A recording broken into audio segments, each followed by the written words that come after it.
Welcome back.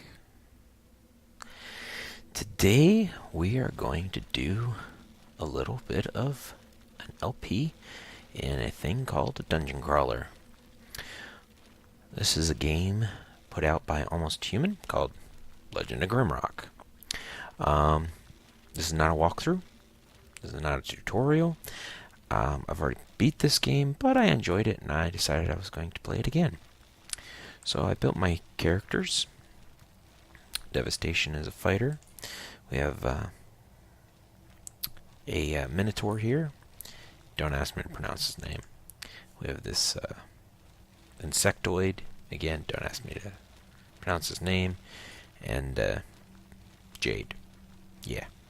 So Jade here in the background, and the other guy is they're both casters. He's a fighter with myself. These guys are actually opposite. So he does air and earth, and she does fire and ice. So with that, we are going to get started. So if you're familiar with dungeon crawlers, then you'll kind of know what's going on here. If you're not familiar with dungeon crawlers, basically, this is a dungeon crawler. You have a dungeon and you have to get your way through it. And as you saw there in the intro, we were accused of crimes. And our crimes are being resolved. There it is. Little secret button. I am not going to show you where all the secrets are. I'm just going to play through the best I can and have fun with this.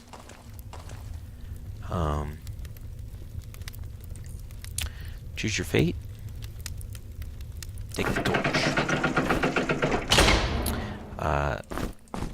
Torches are very important in this game. As you can see, put it in my hand and the light follows me. Food is also important in this game. So we will have to make sure that we find lots of food, lots of torches, and kill lots of bad things along the way. Okay, we have an axe for our Minotaur. Now this is it's somewhat turn-based in that when we actually get into some combat here, actions, and yes, I know I'm completely equipping myself, because hey, that's how I roll.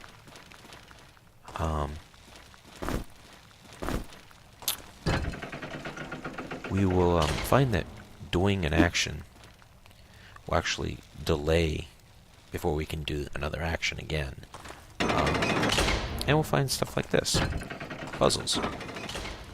So obviously, we need to put a rock there so we can advance past that gate. And here we have a key. Let's give that to me.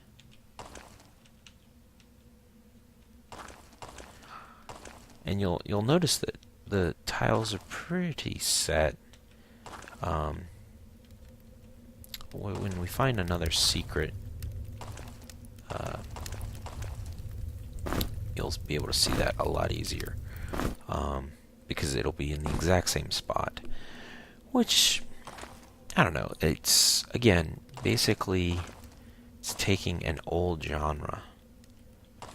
Which started with, I believe, Eye of the Beholder. And yes, that dates me. But I'm okay with that. For now. So here we have another... Oh, there's a loose rock. I wonder where that loose rock is. Gee, I don't know. But as you can see, it's the exact same thing. So this is basically telling you there's something you need to look for. You may have missed it in the first room, but here you kind of have to find it. So you hit that, get the door to open. And we have yet another key. Let's give that to her for now. She's not casting any spells anytime soon.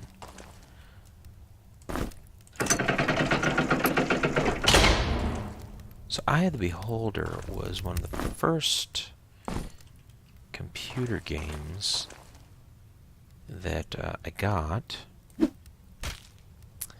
and I really enjoyed it. Ooh, got dark.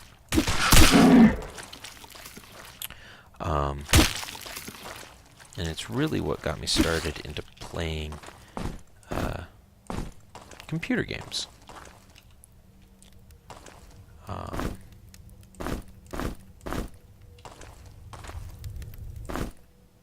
That was back in the what was that, early 90s, I think, when that came out, that series. It was Dungeons and Dragons based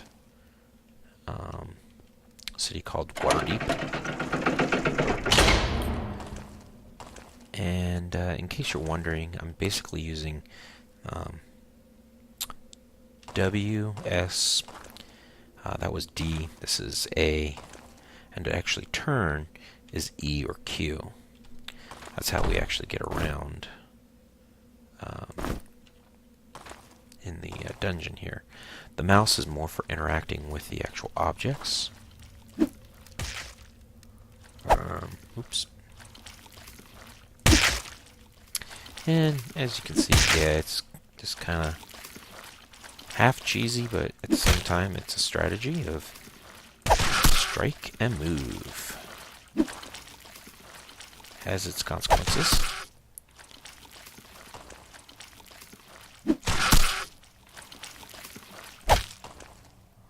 As you can easily back yourself into a corner, which obviously would not be good.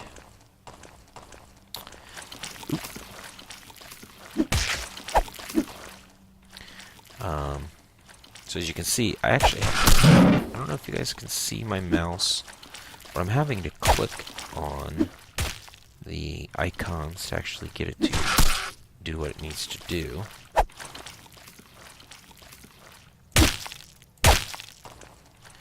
And if you're wondering how we get our blue bars back and our red bars are health. Our blue bars are actually energy. And for the casters, that's going to be even more important because that's going to be their spell points, basically.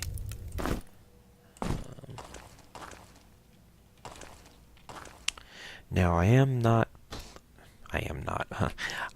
playing on, where is, there we go, tab. I am playing a mode that lets it auto map for me. It's just a little easier, especially if, while I'm recording. You can find this game on Steam. There is actually also the next version, as Legend of Grimrock 2 came out recently. And I am hoping to, when I'm finished with this one, move on to that one. Now we've got some equipment. Let's go ahead and see if there's a, oh yeah, upgrade. Yeah, we'll give that to this guy. 2, attack power 1, yeah. We're not going to use that. We'll put some sandals on him. Put the sandals on him. Okay. Go over to him. We're all kind of hungry, but we're not going to eat anything just yet. I tend to really hold out on my food until I have a decent source of it.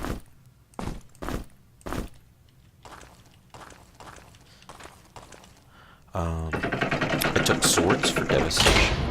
Uh-oh, a pit. And this tells you how to deal with the pit. But I already know.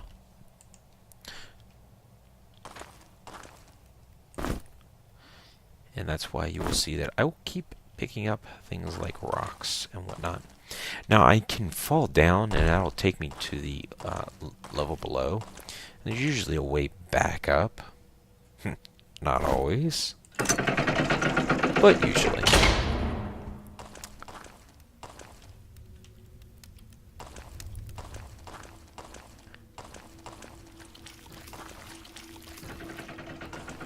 Alright. And you'll find that I will eventually, especially in some of these dungeons, get into a right rules mentality where I will take and follow the right wall. And that is very helpful if you're not mapping, because then you know exactly how to get back out. These guys are not fun.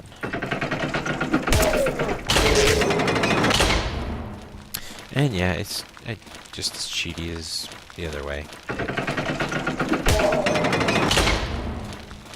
It still works. Oops.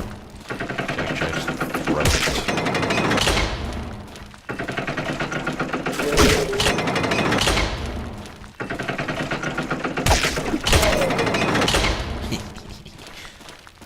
Because yeah, I'm mean like that.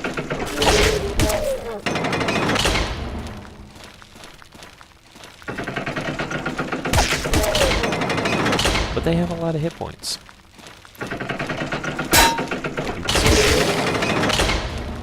And they're worth good experience.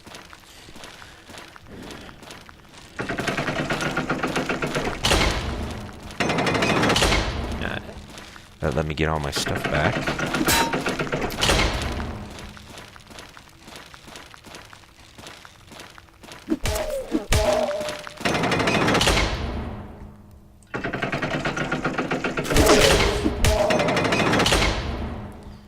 And eventually I'll get some spells for these guys to use.